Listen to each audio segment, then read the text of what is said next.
একটু অপেক্ষা করো, সব কিছু ঠিক করা আছে, শুধু সময়ের অপেক্ষা। কৃতকর্মের ফল সে পাবেই। তুমি ভাবছো মানুষটা তো খারাপ করেও দিব্যি ভালো আছে কি করে, চোখের সামনে হাসছে, ঘুরছে, বেড়াচ্ছে, কিছুতেই মেনে নিতে পারছো না, তাই না?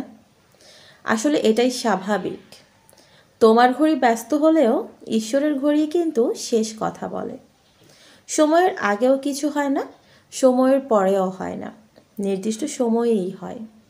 দেখবে যারা ছিপ হাতে নিয়ে মাছ ধরতে বসে, বড়শিতে লাগানো টোপটা খাওয়ার পর যখন বড়শি মাছের গলায় আটকায়, যে মাছ ধরে সে কিন্তু মাছটাকে উপরে তোলার জন্য তাড়াহুড়ো করে না, জলের মধ্যে বেশ কিছুক্ষণ খেলায়, তারপর আস্তে আস্তে তুলে নিয়ে আসে।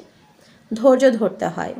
গাছ বসিয়ে ফল পাওয়ার আশায় যতটা ধৈর্য ধরতে হয়, ঠিক ততটাই ফল পাওয়ার আগে গাছকে বাড়তে দিতে হয়, শাখা প্রশাখা বিস্তার করতে দিতে হয়, তবে তো সে ফল দেবে।